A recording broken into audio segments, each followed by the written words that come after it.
Mes amis, qui est Jésus?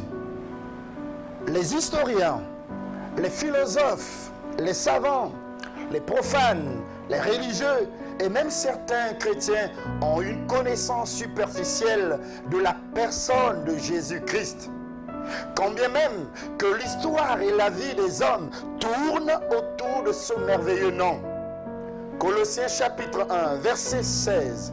Car en lui ont été créées toutes les choses qui sont dans les cieux et sur la terre, les visibles et les invisibles. Trône, dignité, domination, autorité, tout a été créé par lui et pour lui. Qui est Jésus? Jésus est l'agneau de Dieu qui ôte le péché du monde, selon Jean chapitre 1, verset 29. Le péché est la transgression de la loi d'après 1 Jean chapitre 3, verset 4. Or, toute transgression de la loi conduit le coupable à la pénalisation.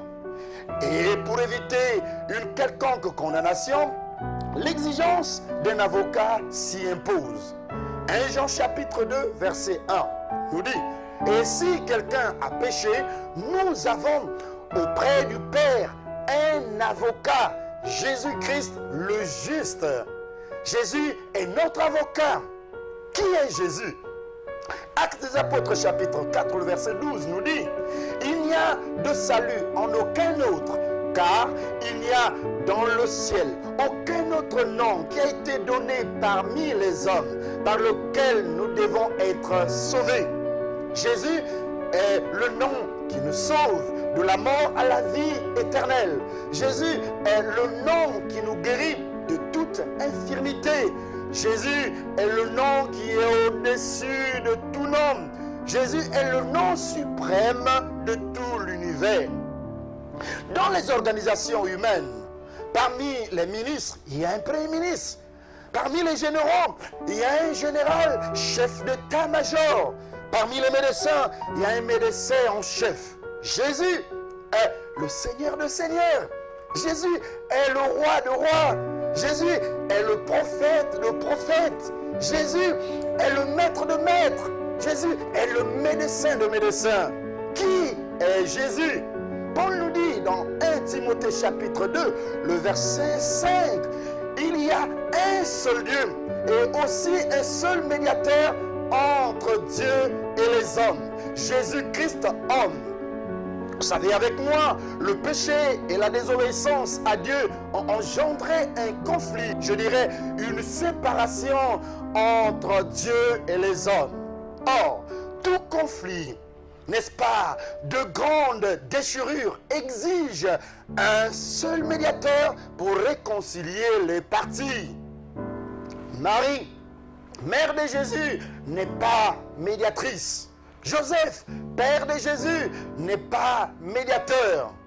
Pierre, apôtre de Jésus, n'est pas médiateur. Les pasteurs, les prophètes, les apôtres, les docteurs, les évangélistes, serviteurs de Dieu qu'ils sont, ne sont pas malheureusement aussi des médiateurs. Dans la société humaine, pour être reçu officiellement par une autorité quelconque, il vous faut inévitablement passer par son directeur de cabinet. Jésus est le directeur de cabinet, permettez-nous de le dire, pour voir Dieu le Père. Mon ami, Jésus est et restera à jamais le seul médiateur entre toi et ton Père Dieu. Qui est Jésus? Jésus est le sacrifice agréable que Dieu a accepté pour justifier l'homme, pour justifier le péché de l'homme. Romains 8, verset 1 nous dit: il n'y a plus de condamnation pour ceux qui sont en Jésus-Christ. Jésus est l'homme parfait avec son sang précieux pour purifier toute âme. De même, la saleté rend le corps humain sale. De même, le péché soûl et rend impure l'âme de l'homme. Et le sacrifice du sang reste le seul moyen que Dieu a mis en place, n'est-ce pas, pour pardonner l'homme pécheur et rendre pure son âme. Ne me dites pas pourquoi le sang pour sacrifice. Je vous renvoie la question, pourquoi le carburant pour un moteur. Et presque tout, d'après la loi, est purifié avec du sang, et sans effusion de sang, il n'y a point de pardon. Hébreux chapitre 9, le verset 22.